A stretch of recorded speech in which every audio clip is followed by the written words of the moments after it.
Yes, good morning, dear students. Welcome to your SST class. Today we are going to start our next chapter, that is maps and map reading. So, to start this chapter, before going to start, write down today's date on it, and we will main focus on the points, maps, and components of map. I think you have seen a map. देखा है कभी आपने? चलिए, now we will read about the detail of map and advantages. फ़ायदे क्या हैं map के, we will read about it. We have seen the representation of the earth in the form of a globe and its various features. हमने earth को किसकी representation की form में देखा है? ग्लोब. यानी कि हम ग्लोब को छोटा अर्थ का एक मॉडल मानते हैं. It can be said that the globe is the most accurate representation of the spherical earth, but it is quite bulky. Bulky means heavy. So dear students, globe जो है वो हमारी अर्थ, क्योंकि स्फेरिकल शेप में है ना, राउंड शेप में हमारी अर्थ, तो उसकी स्फेरिकल शेप का एक्यूरेट रिप्रेजेंटेशन है. और इसके साथ इसकी डीमेरिट क्या है कि ये हैवी बहुत ज़्यादा होता है. Moreover it is difficult to show small details on the globe.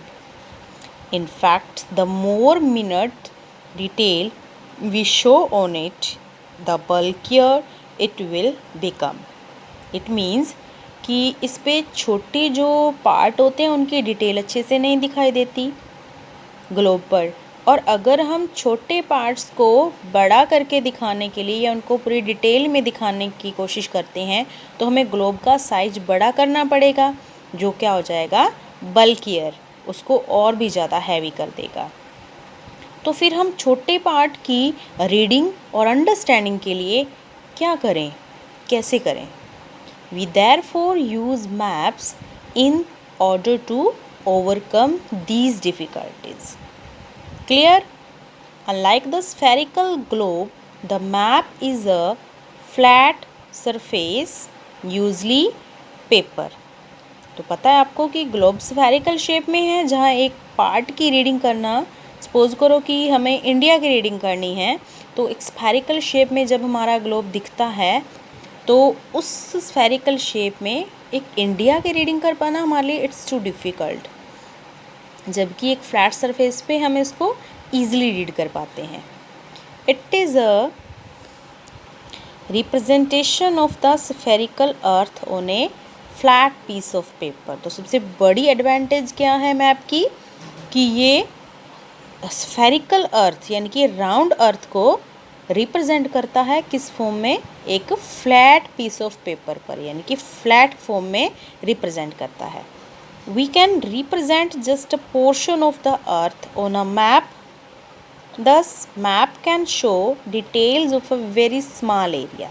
तो मैप पर हम किसी एक पार्ट की डिटेल ले सकते हैं. जैसे सपोज करो इंडिया के अंदर अगर हरियाणा की लेने चाहे हरियाणा की ले सकते हैं, हरियाणा के अंदर फतेहाबाद की लेना चाहे फतेहाबाद की ले सकते हैं.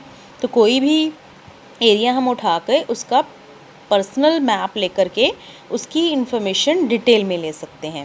And unlike globe, maps can be carried from one place to another as they are not bulky.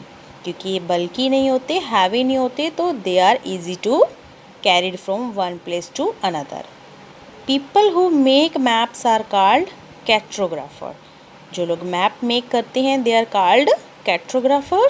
To make accurate map, modern cartographers use aerial photography and satellite photography. तो एक्यूरेट मैप मेक करने के लिए जो हमारे कैट्रोग्राफर्स हैं वो क्या करते हैं? सैटेलाइट फोटोग्राफी, यानी कि ऊपर से पिक लेते हैं और तब जा कर के उस पर्टिकुलर एरिया की एक डिटेल लेते हैं. ओके, नाउ लेट्स सी बेटा, this is map. You can see this is map, India political map. यहाँ आपको इंडिया के बारे में और उसके डिफरेंट स्टेट्स के बारे में डिटेल में शो किया गया है. Now we will read about the types of maps. Based on the type of the information about the earth surface, represented, there are three main types of maps.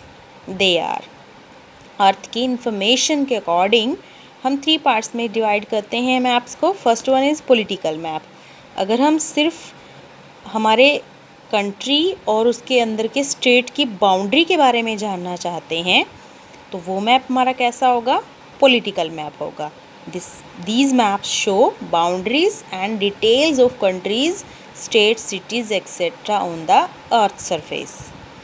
और अगर हम फिज़िकल एरिया के बारे में, मान लीजिए हम जानना चाहते हैं कि किस पार्ट में माउंटेन है, किस पार्ट में प्लेन एरिया है, कहाँ पर इसका प्लेट्यू रीजन है, कहाँ कोस्टल एरिया है, कहाँ डेजर्ट पाया जाता है, अगर इन चीज़ों की हम जानकारी लेते हैं तो उस मैप को क्या कहा जाएगा?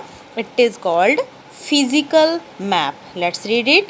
These maps show the physical features on the earth's surface including mountains, rivers, plains, etc. Now look at this map बेटा. इस पार्ट में, इस मैप में क्या दिखाया गया है? यहाँ कोई इंडिया के किसी स्टेट के बाउंड्री शो नहीं की गई है. इसमें सिर्फ दिखाया है ये प्लेट्यू रीजन है, ये डेजर्ट रीजन है, ये कोस्टल एरिया है. कोस्टल मतलब जो समुद्र के पास का एरिया होता है. ये प्लेन एरिया है नदियों का, और ये माउंटेन रीजन है. तो इस एरिया में सिर्फ फिजिकल डिवीज़न को दिखाया गया है. That's why this is called physical map. Now the third one is thematic maps. Thematic क्या है? जो किसी थीम पर बेस्ड हो. Let's just a minute. Yes, thematic map क्या है बेटा? जो किसी थीम पर बेस्ड हो. Let's see.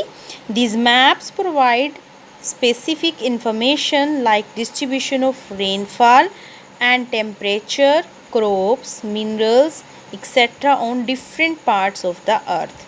तो थीमेटिक मैप जो है वो हमारे अर्थ के ऊपर किसी स्पेसिफिक थीम को दिखाते हैं. जैसे कि रेनफॉल कितनी होती है उस एरिया में, क्रॉप कितनी कहाँ कहाँ उगती है, कौन कौन से मिनरल कहाँ कहाँ पाए जाते हैं, लाइक दिस.